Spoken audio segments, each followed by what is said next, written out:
سورۃ الفرقان۔ بسم اللہ الرحمن الرحیم۔ اللہ کے نام سے جو سراسر رحمت ہے، جس کی شفقت ابدی ہے۔ تبارک الذی نزل الفرقان علی عبدہ لیکون للعالمین نذیرا۔ بڑی ہی بابرکت ہے وہ ذات جس نے اپنے بندے پر حق و باطل کے درمیان امتیاز کر دینے والی کتاب اتاری تاکہ وہ اہل عالم کے لیے ہوشیار کر دینے والا بنے۔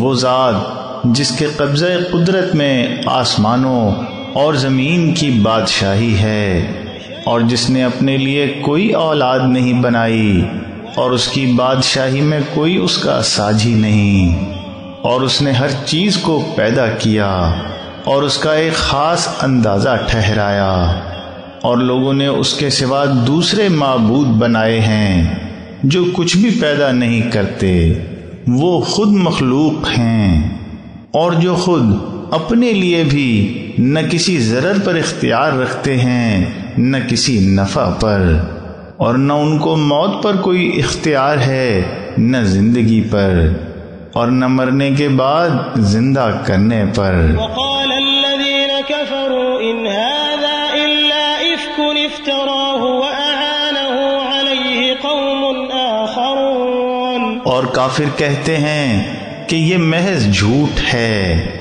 جس کو اس شخص نے گھڑا ہے، اور کچھ دوسرے لوگوں نے اس کام میں اس کی مدد کی ہے۔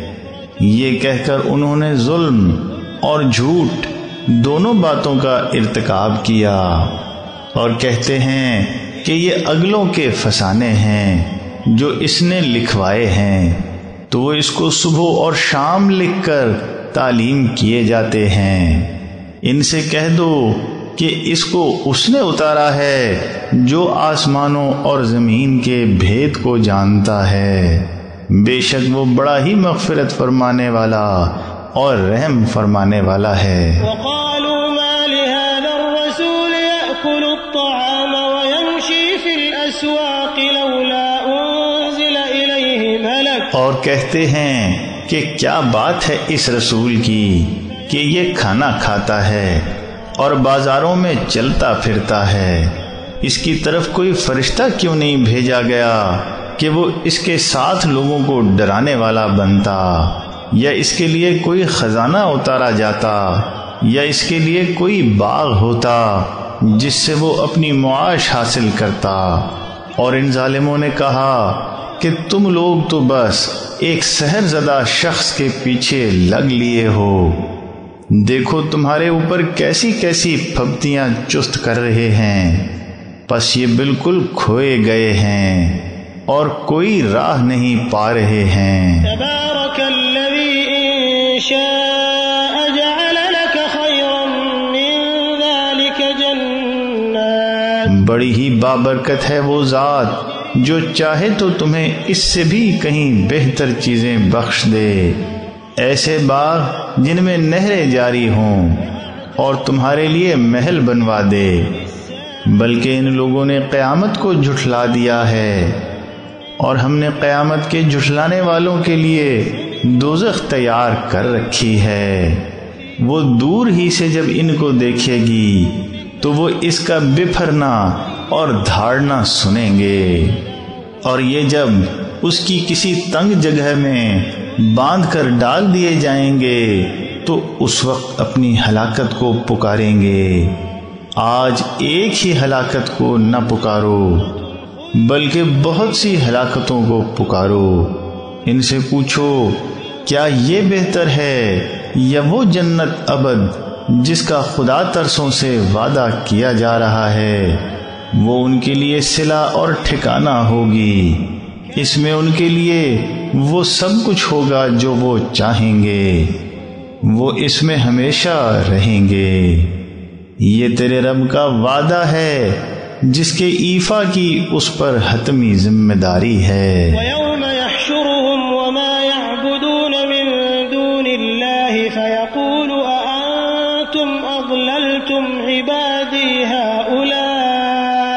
اور اس دن کو خیال کرو جس دن ان کو اور جن چیزوں کو وہ اللہ کے سوا پوجتے ہیں وہ اکٹھا کرے گا۔ پس ان سے پوچھے گا کہ کیا تم نے میرے ان بندوں کو گمراہ کیا یا انہوں نے خود ہی صحیح راہ کھوئی؟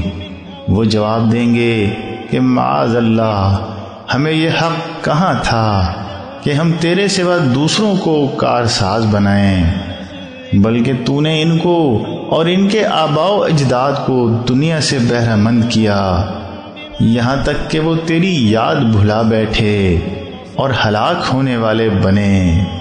یہ لو، انہوں نے تو تمہاری بات میں جو تم کہتے تھے تمہیں جھوٹا ٹھہرا دیا، سو اب تم نہ تو عذاب کو ٹال سکتے اور نہ اپنی کوئی مدد کر سکتے، اور جو بھی تم میں سے شرک کا مرتکب ہوگا ہم اس کو ایک بڑا عذاب چکھائیں گے۔ وما أرسلنا قبلك من المرسلين إلا إنهم ليأكلون الطعام ويمشون في الأسواق، اور ہم نے تم سے پہلے رسولوں میں سے جن کو بھی بھیجا وہ کھانا بھی کھاتے تھے اور بازاروں میں چلتے پھرتے بھی تھے، اور ہم نے تم کو ایک دوسرے کے لیے آزمائش بنایا ہے، تو بولو صبر کرتے ہو اور تمہارا رب سب دیکھ رہا ہے۔